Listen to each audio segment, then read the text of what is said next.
Paul Provost, who's the publisher of the Worcester Telegram and Gazette, really a major news source, or the iconic news information entity for all of Worcester County. Paul, welcome. Thank you. Thanks. Good to be here, Tim. Well, Paul, we want to get into some specifics about your vision and the role and where you see this important news organization going and in the future. But first, I want to thank you. The Telegram and Gazette is one of the sponsors of the 7th annual Worcester Women's Leadership Conference, along with Fallon Health. Sure.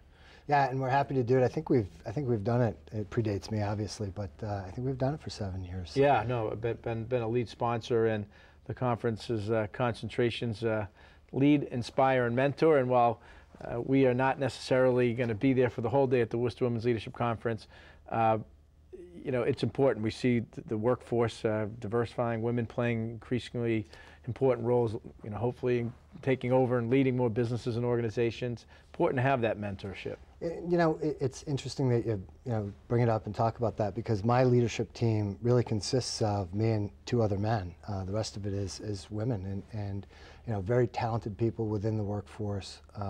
Great leadership conference, and I think anytime you have an opportunity to bring a group together to network and get to know what's working and what's not working in other organizations is always something positive that can come out of that.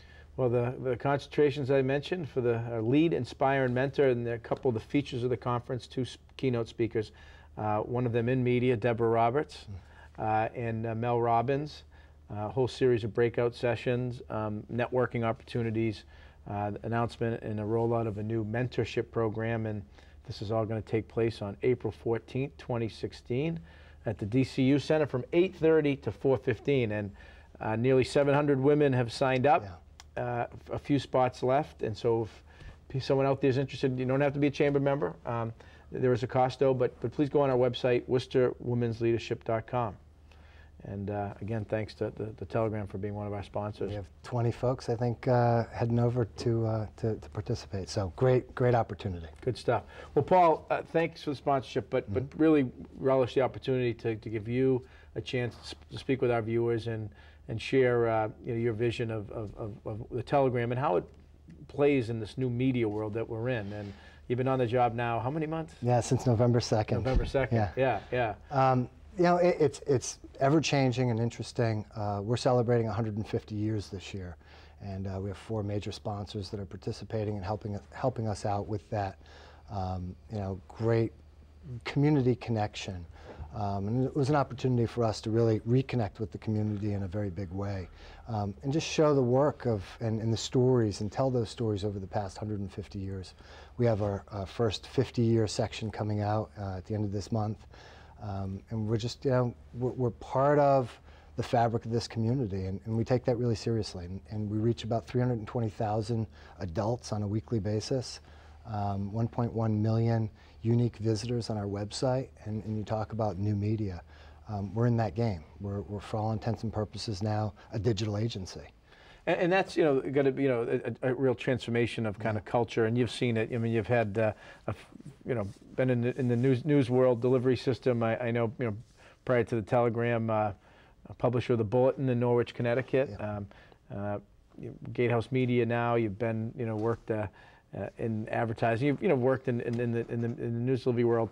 How difficult is it kind of go from and I delivered the Telegram, Sunday Telegram, the Evening Gazette.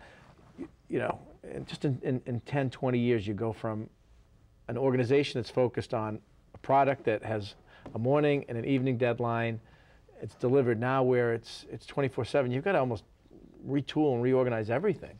Yeah, and the newsroom, the newsroom is constant. It's almost a 24-hour newsroom.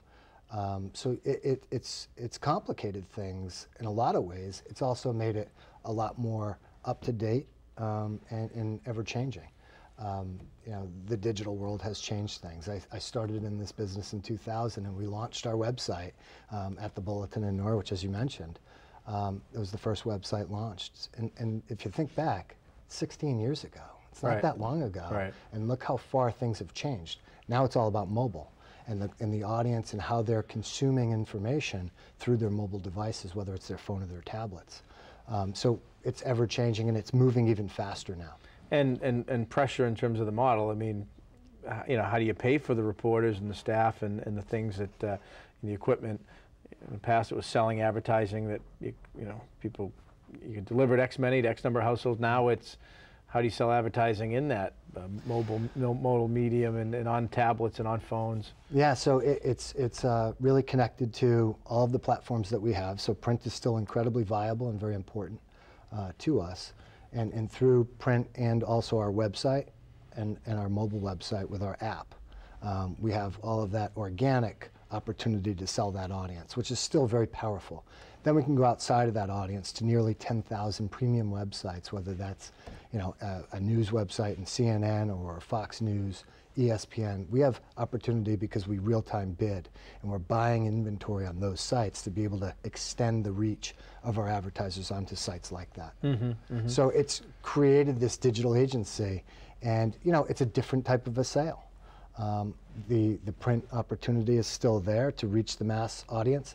The digital audience has really allowed us to pinpoint and be very accurate in who you're trying to target and who that target audience looks like. So you mentioned that, you know, the data that allows you to kind of pinpoint and, you know, but there's a migration. You get people now of all ages, you know, moving to the digital. I mean, I never thought I'd see it, but, you know, my parents, you know, kind of seeing stuff online, you know, and interesting things like that. So are you seeing that migration, or is it you still have people still very focused on, they want the paper, want to touch it, feel it? So there's still three distinctly different audiences. There's the print audience, and then there's the web audience that will go to our website and read the content through the website. I did a study in New Jersey, and I think you could pretty much take this to any market. There's a 13% duplication from print to web. So it's very small.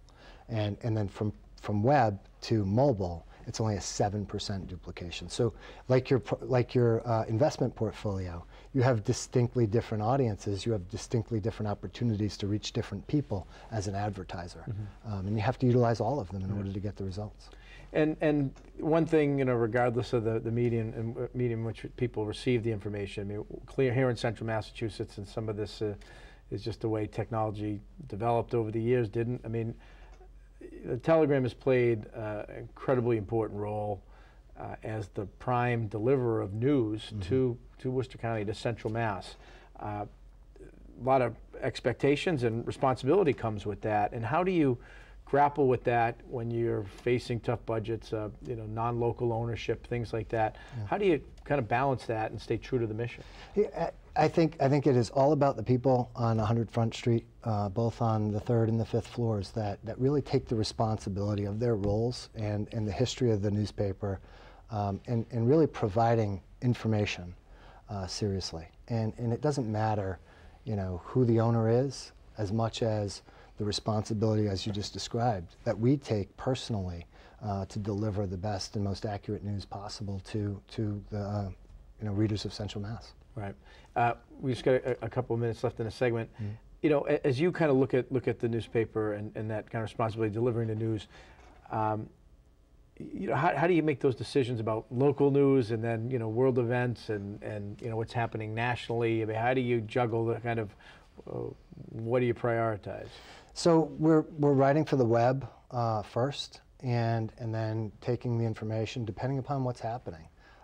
The happenings and the things that are going on in and around the primary market area that we're focused on dictate sort of what is going to go in that day's paper. And that's what makes this exciting. It's ever-changing, and you can never walk into the office every day and know what's going to happen, because it's different every day. I'm excited to have our guest for the final segment again with us, Paul Provost, the publisher of the Telegram. And Paul, when we broke for the last segment, we're talking about how just the chronological order in which you deliver the news with Twitter, Facebook, instantaneous communication. You know, you're trying to break stories, report things in a timely way.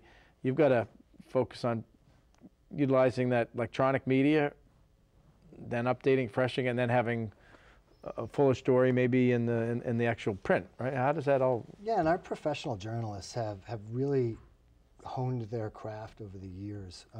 They're writing for the web. They're putting out a tweet on the same story.